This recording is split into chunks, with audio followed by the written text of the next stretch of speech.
আজকে আমি আপনাদেরকে দেখাবো যে একটা চোখ কিভাবে আপনি রিটাচ করবেন।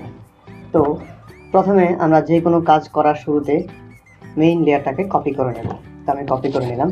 কপি করে নেওয়ার পরে এইবার যদি আমি ইমেজটাতে ভালো করে তাকাই তাহলে এখানে বেশ কিছু প্রবলেম আছে। যেমন হচ্ছে যে ছবির ফোকাসটা পুরো ছবিতেই আছে, কিন্তু আমি এই ছবির ফোকাসটা শুধু এই মেয়েটার চোখের মধ্যেই রাখতে চাচ্ছি।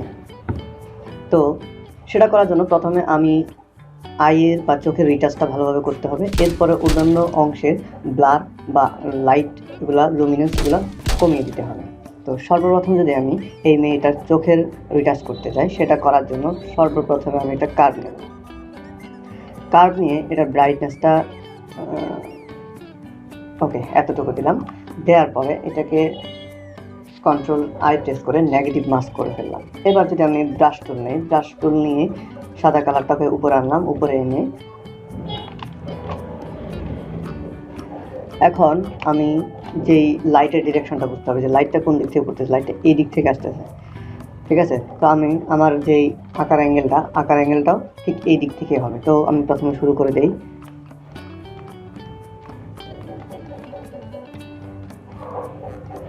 আপনার এটা ইচ্ছা মতো দিতে পারবেন, র্যান্ডম আপনার যে কোনো কালার নিয়ে করতে পারবেন, বা এখানে আমি কার্ভ নিয়েছি, আপনি লেভেল নিয়ে করতে পারবেন, অথবা যে কোনো কালার দিয়ে আপনি এই মেয়ের চোখটাকে সুন্দরভাবে উপস্থাপন করতে পারবেন।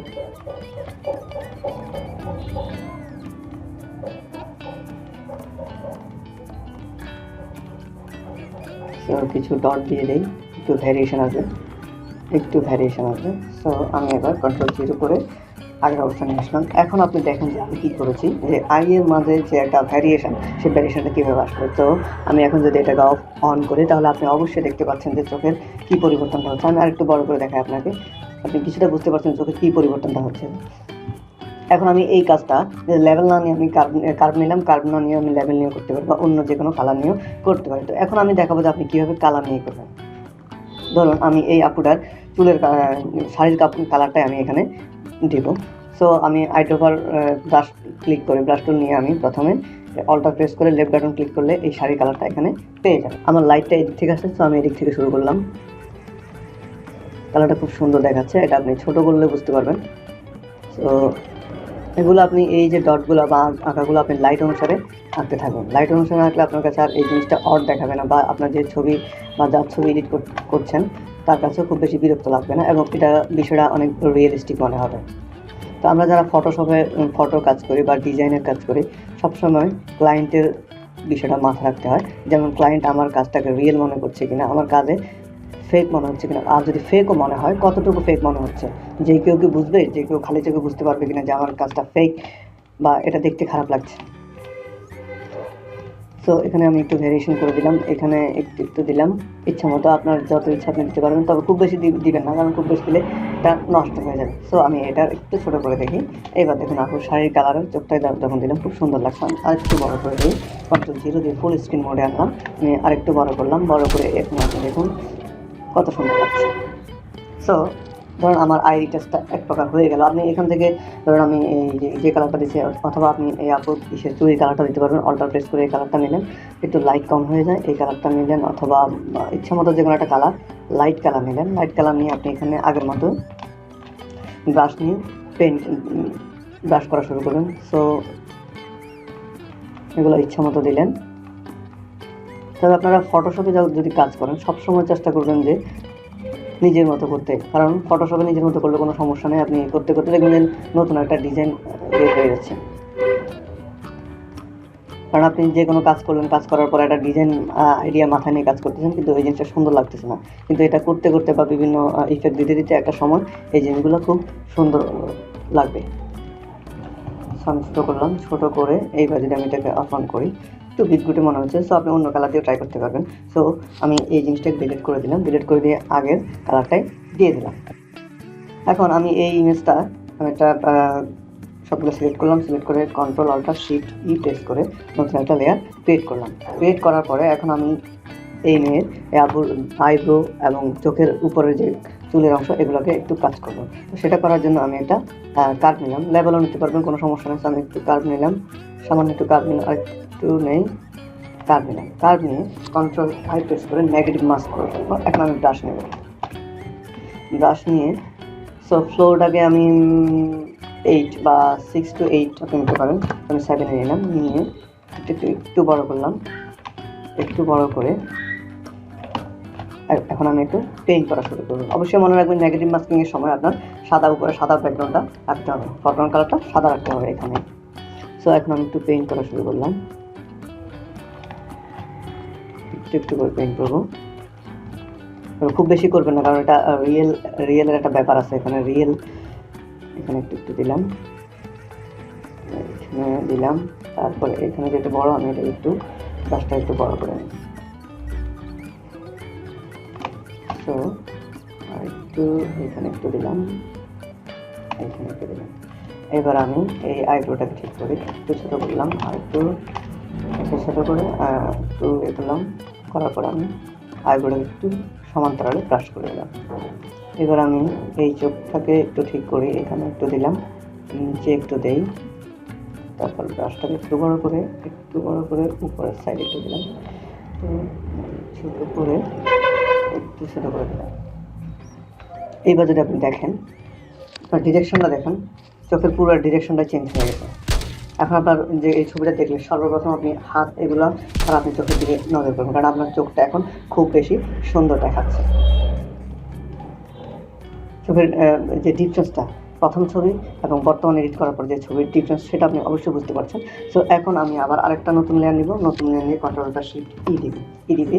এখন আমি মার্জ করে ফেললাম, মার্জ করার পরে এখানে আমি আবার কন্ট্রোল জে করলাম, জে করার পরে এইবার এই ছবিটাতে আমি একটু শার্প করব। শার্প করার জন্য প্রথমে ফিল্টার থেকে শার্পে যাব, শার্প থেকে স্মার্ট শার্পেনে যাব। তো এখানে আপনি 140 দেন, রেডিয়াস 8-9 ঠিক আছে, তারপর 36 ওকে দিবেন। একটু সময় নেবে, আপনার পিসি কনফিগারেশনের উপরে নির্ভর করে এই জিনিসটা করবে, তারপর পিসি কনফিগারেশন যদি খুব ভালো হয় তাহলে খুব তাড়াতাড়ি করবে। ওকে, তো এখন এই জিনিসটা একটু ক্লিক করে দেখাচ্ছে যে আমার পুরো ছবির মধ্যে স্মার্ট শার্পেনটা ইফেক্ট তৈরি করতেছে। তো আমি এই পুরো ছবিতে এই জিনিসটা করবো না, আমি একটা নির্দিষ্ট অংশে তথা চোখের অংশে আমি এই স্মার্ট শার্পেনটাকে অ্যাপ্লাই করতে চাচ্ছি। তো সেটা করার জন্য আপনি অল্টার প্রেস করে যদি মাস্ক করেন তাহলে আপনার নেগেটিভ মাস্ক হলো, তাহলে আপনার এই পুরো স্মার্ট শার্পেনটা নেগেটিভ মাস্কের ভিতরে ঢুকে গেলো। এখন আপনি যেখানে সাদা কালার দিয়ে পেইন্ট করবেন, ব্রাশ করবেন, সেখানে আপনার এই কালারটা পেয়ে যাবেন। সো আমি অবশ্যই আমার চোখের আশেপাশে আমার আইব্রো এই জায়গাগুলোতে আমি পেইন্ট করবো। সো আমি এখানে আমি এটাকে 10 না, আমি এটাকে 9 করে পেইন্ট করা শুরু করি। তখন আমি একটু আইব্রোটাতে দিলাম। এবার আমি নিচের এই অংশটাতে দিই,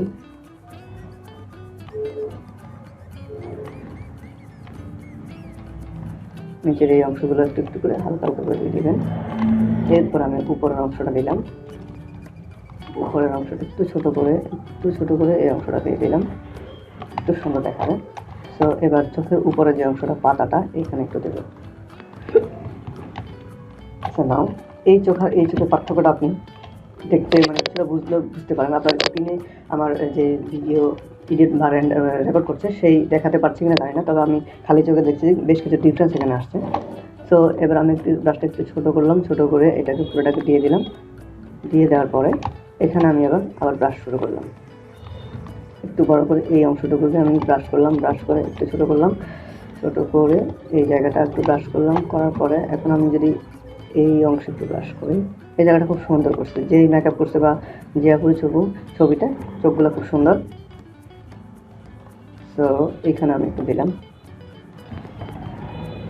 এইবার দেখেন আপনার ফোকাসটা চোখের দিকে মোটামুটি চলে গেছে। তো এখন আমি যদি এই স্মার্ট শার্পেনটা অফ অন করে দেখি, একটু কন্ট্রোল 0 দিয়ে ফুল স্ক্রিন মোডে দিলাম। ফুল স্ক্রিন মোডে দিয়ে আমি বড় করে দেখালাম যে আসলে আমার এডিট করার ফলে বা স্মার্ট শার্পেন দেওয়ার ফলে আপনার চোখের কোনো পরিবর্তন হয়েছে কিনা। এখন আপনি দেখেন চোখের পুরো ডিরেকশন, চোখের পুরো যে আই ভিউ সেই জিনিসটা চেঞ্জ হয়ে গেছে। আপনার কাছে হয়তো এই কালারটা খারাপ লাগতেছে বা এটা রিয়েল না এরকম মনে হচ্ছে, আপনি এটা চেঞ্জ করে ফেলতে পারবেন, যে কোনো কালার ইচ্ছে মতো দিতে পারবেন। এবার আমি আবার আরেকটা নিউ লেয়ার নেব, তারপর কন্ট্রোলটা শিফট ই দেবো। শিফট ই দেওয়ার পরে এখানে আমি নতুন একটা লেয়ার নিলাম, নতুন একটা লেয়ার নিয়ে এখানে একটু গ্রেডিয়েন্ট অ্যাপ্লাই করবো। কারণ হচ্ছে বাইরের এই আবরণগুলোকে আমার একটু কালো বা একটু ব্লারি জিনিস করে ফেলতে হবে। তো এটা করার আগে আমি যদি আবার কন্ট্রোল জে দিয়ে লেয়ারটাকে কপি করলাম, কপি করে ফিল্টার থেকে ব্লার গ্যালারি থেকে ফিল গেল, এখানে আমি 50 আছে তো 15 আছে, তো আমি একে 15, ওকে 15 থাকুক, তো ওকে দিলাম। ওকে দেওয়ার পরে আমার এটা ব্লার করে ফেলছি। তো আমি এই পুরো ব্লারটা আমি আমার চোখের উপর রাখতে যাচ্ছি না, আমি আমার হাত, তারপরে এই হাতের উপরে আমি রাখতে যাচ্ছি, 2 হাতের উপর, দুই হাতের উপর আমি এই ব্লারটা রাখতে যাচ্ছি। তাহলে আমি অল্টার প্রেস করে ব্লার নেগেটিভ মাস্ক নিয়ে নিলাম। নেগেটিভ মাস্ক নেওয়ার ফলে আমি যদি আমি এটাকে নেগেটিভ মাস্ক করবো না, আমি এটাকে মাস্ক করবো। মাস্ক করে ব্রাশ নিলাম, ব্রাশ নিয়ে এটাকে একটু বড় করলাম, ব্রাশটাকে বড় করে আমি এটাকে 40 দিলাম, 40 দিয়ে একটু ছোটো করলাম, ব্রাশটাকে একটু ছোটো করলাম, শুধু চোখের জায়গাটুকু আমি ব্লার ছাড়া রাখবো। সো কেন হচ্ছে না, কারণ হচ্ছে আমার এখানে সাদা আছে, তো আমি ফরগ্রাউন্ড কালারে সাদা এনে দেবো। সো এইবার আমি এটাকে 30 দিলাম, 30 দেওয়ার পরে আমি এটাকে একটু করে দিলাম একটু। সো এবার এই জিনিসটা যদি আপনি ভালো মতো খেয়াল করেন যে এই অংশ আর এই অংশের মাঝে একটু অমিল দেখাচ্ছে, তো আমি এখানেও একটু ব্রাশ করে দেবো, কারণ এই যে ম্যাচিংয়ের একটা দেখা আছে। তো আমি একটু 5 দিলাম, 5 দিয়ে এখানে একটু ম্যাচ করে দিলাম, এখানে একটু ম্যাচ করে দিলাম। এইবার আমি দেখি যে আমার ফোকাল এরিয়া বা ফোকাসটা চোখে আসছে কিনা হাত থেকে। এখন আপনি এখানে দেখেন কিছুর ব্লার হওয়ার কারণে আপনার মেইন ফোকাসটা আপনার আঙুল চোখের উপর যাচ্ছে। এবার আমি একটা গ্রেডিয়েন্ট টুল নেব, গ্রেডিয়েন্ট টুল নেওয়ার পরে গ্রেডিয়েন্ট টুল নিলাম, চারপাশ থেকে একটু একটু করে ব্ল্যাক একটা শেড দেব। আপনি এটা ব্রাশ টুল দিয়ে দিতে পারেন। আমি গ্রেডিয়েন্ট ফিল দিচ্ছি, কারণ হচ্ছে আমার একটু তাড়াতাড়ি করতে হবে কাজটা। সো আরেকটু দেই, কন্ট্রোল জেড, আরেকটু দিলাম একটু, ওকে না। এখন আমি যদি এটাকে লুমিনেন্সটা দেবো, লুমিনেন্স দেওয়ার পরে সো একটু বেশি মনে হচ্ছে, সো আমি এটার অপাসিটিটাকে আমি অবশ্যই 40 রাখলাম, 40টাকে এন্টার দিলাম। এন্টার দেওয়ার পরে এই হচ্ছে আমার পুরো আউটপুটটা। এখন আমি বিফোর এবং আফটার এই জিনিসটা দেখতে অবশ্যই হবে, কারণ হচ্ছে আমি কী করলাম এতক্ষণ ধরে বা আপনারা কী শিখলেন সেটা আমাকে দেখাতে হবে।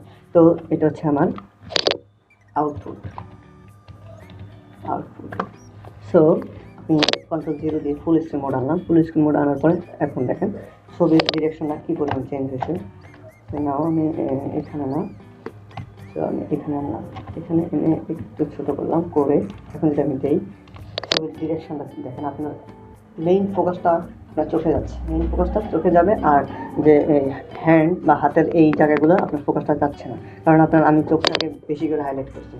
এখন একজন ডিজাইনারের সবসময় মনে রাখবেন, একজন এডিটরের সবচেয়ে বড় সার্থকতা হচ্ছে যে আপনি আপনার যে কোনো অবজেক্ট দেওয়া হোক, সেই অবজেক্টের ফোকাসটা আপনি কোথায় নেবেন সেটা যদি আপনি দর্শককে সেখানে নিতে পারেন। ধরুন আপনাকে একজন ক্লায়েন্ট কাজ দিল যে আপনি আপনার কাজের ফোকাসটা মেয়েটার চোখে নেবেন, মেয়েটার মুখে নেবেন, মেয়েটার ঠোঁটে নেবেন, মেয়েটার হাতে নেবেন, বা যে কোনো একটা অবজেক্টের উপর নেবেন, সেটা যদি আপনি করতে পারেন তাহলে আপনি সফল। ধরুন আমাকে এই কাজটা একজন ক্লায়েন্ট দিল বা আপনাকে এই কাজটা দিল যে আমি এই আপুর চোখের উপর বেশি হাইলাইট করতে চাচ্ছি, হাত এবং অন্যান্য অংশগুলোকে আমি একটু কম হাইলাইট করতে চাচ্ছি, যে আমি ছবিটা দেখলেই সর্বপ্রথম আমি এই মেয়েটার চোখটাকে দেখতে চাই বা চোখটাকে আমার প্রধান বিষয়বস্তু হিসেবে দেখতে চাই। তখন আপনি এই সিস্টেমে করলে আশা করি আপনার ক্লায়েন্ট খুশি হবে।